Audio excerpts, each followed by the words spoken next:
Hi guys, so I'm reviewing Mancera's Aoud Lemon Mint.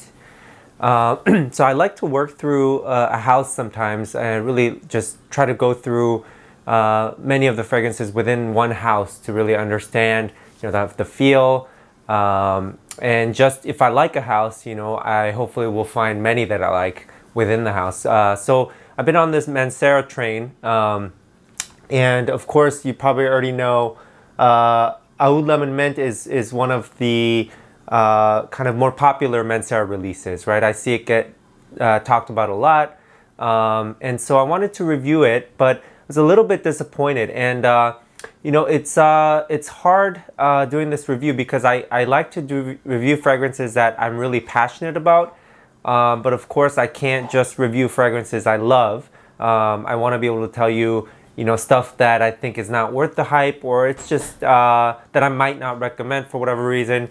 And Aoud Lemon Mint, it's a solid fragrance, but I wouldn't buy it personally, and I'll tell you why. We'll get into it. So first of all, Aoud Lemon Mint. Mancera is usually good with the naming, I think. They tell you in the name exactly what you're getting in the fragrance. But here, I think it's a little bit misleading. I mean, first of all, it's confusing. Oud, lemon, and mint. This fragrance doesn't actually contain the note of mint, although I do have to say you do get a mint accord. But ultimately, there's oud in there, but ultimately this is an almond-based scent. Almond vanilla, especially in the dry down.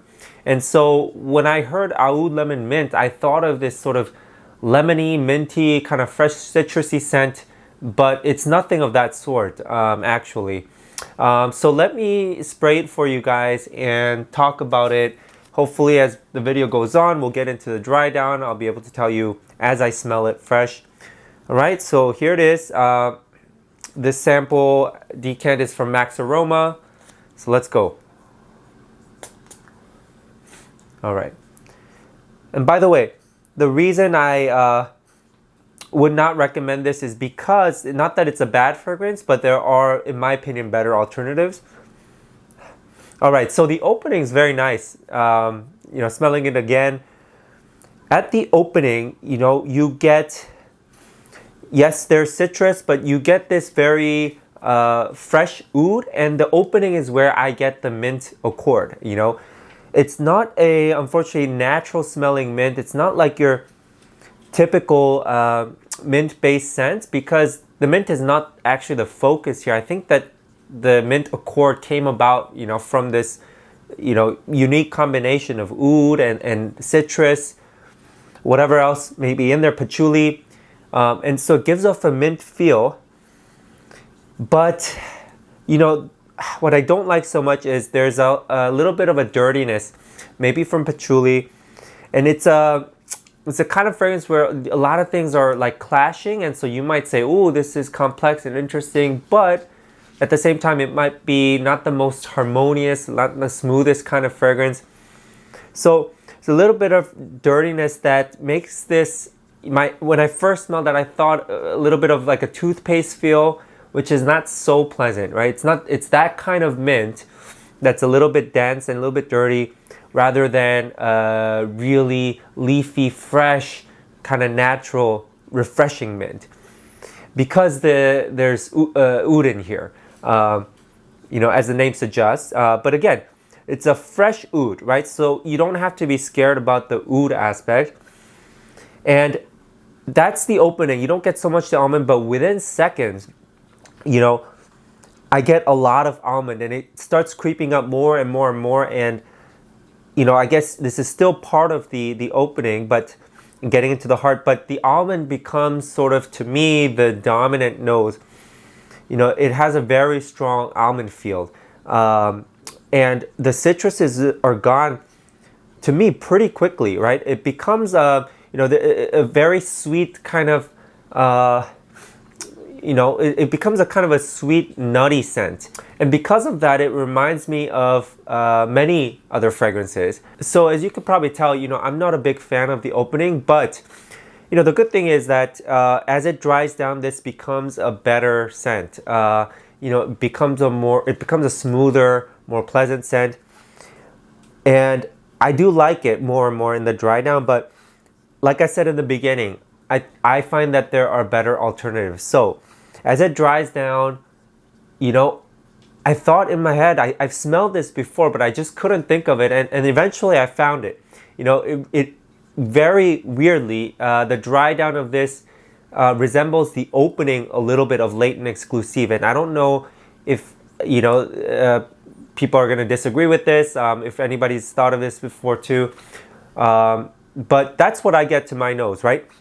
And so I cross-checked the notes a little bit. I do know some of the notes in Latent Exclusive, but the reason I get that feel is both these fragrances are have a strong almond note.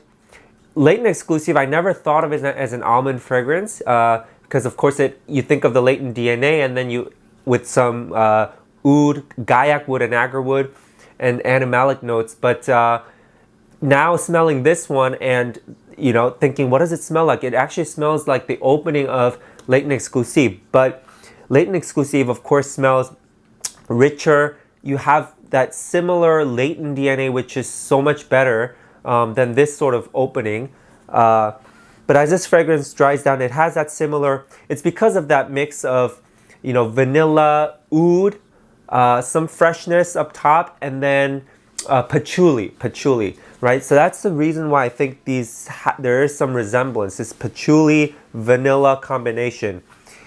And as a result, you might also get a little bit of that sort of like Versace Eros kind of dry down, vanilla, right? Tonka bean. There's no tonka bean here, but again, sort of a similar category as this dries down.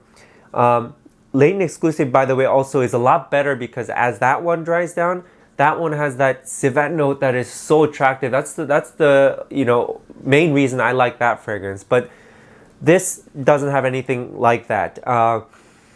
Now, because of the almond, there's another fragrance that I thought of. You know, it has a similar feel as like Carner Barcelona's Tardes. But again, I guess side by side, I don't think they would be similar. This might be most similar to something like Latent Exclusive opening compared to the dry down of this. But Carner Tardes is much better, right? So that one has more of this balmy quality, and I don't know how to describe it, but it's pretty unique, and it's fresher, you know, sweeter too. It doesn't have that dirty aspect. It's nicer in my opinion. Maybe that a little bit less masculine than this. And one more that this reminds me of is, again, maybe people will disagree, pure malt, right? Or maybe and it's this or the Amen, you know, line in general. And it's okay, I can't smell it off here, but it's the vanilla patchouli kind of combination. Pure malt, of course, has that boozy aspect that's definitely in there, and it also has more fruity notes, ultimately making that one a better fragrance. Again, so, you know, I think, but that, you know, patchouli vanilla combination is a bit similar to this. This, you know, the minty sort of accord does carry on. It is still there, you know, I guess like 5 minutes in. It's still there, but, you know, it's a weird combination, right? Mint and oud. You know, there's no mint, but that mint feel, and oud and patchouli, a little bit dirty. You know, so ultimately it's not my favorite scent. And let me kind of sum up what your alternatives are, right? If you're looking for an almond scent, Carner Barcelona Tardes, one of the best almond fragrances, or of course Parfum Normali's Pegasus, right? Both are better. Pegasus, that fern freshness is so much better. It's more powdery. I think women appreciate that a little bit more. Similar to how they like things like Amouage's Reflection Man, right? It's just so kind of soft and attractive at the same time. This one I could see, you know, people being put off by because of this like clash of notes and this dirty mint kind of feel, and that oud. If you want a fresh oud, right, you could go with something like Amouage's Epic Man. Such a, you know, I mean, it's a class above this. It is more expensive. You could find it you know, significantly cheaper than the retail, but still more expensive than this, but so worth it. That one, you know, I guess I won't get into details, but it's a better fresh oud kind of fragrance, more fougere-like. And I mentioned Latent Exclusive a lot. I think that there is a strong resemblance, the opening of that one compared to the dry down of this, but Latent Exclusive dry down gets even better and better, more deep with that Gaiac wood. It has that smokiness, the animalic note. This, none of those kind of X factors, right? This is just much more simple. Think of like, oh, you know, Versace Eros dry down. I'm not so blown away. I mean, it's a nice scent. Opening is, again, I was going to give it another try, but maybe not. It's okay. It's okay. I think there are better Manceras. I want to try Black Gold. That's sort of the next thing that's on my radar. But so far, you know, I just Cedrat Boisé gets all the love. But so far, let me tell you what my favorite Mancera is. You know, it's actually Kumquat Wood. You know, and yeah, it's this. Okay, but you know, Aoud Lemon Mint just doesn't have that. It doesn't wow me like Cedrat Boisé or Kumquat Wood. Even Cedrat Boisé, I think, is a little bit overhyped, but you know, I wouldn't recommend it. Again, consider the alternatives, but it's worth you know, it's worth sampling. But I think, I almost guarantee you'll find those other options better smelling, and 99% of people, I think, would prefer those other options like Pegasus or Carner Tardes, Latent Exclusive, and so on. All right, so that's Aoud Lemon Mint for you, and I'll see you in the next one.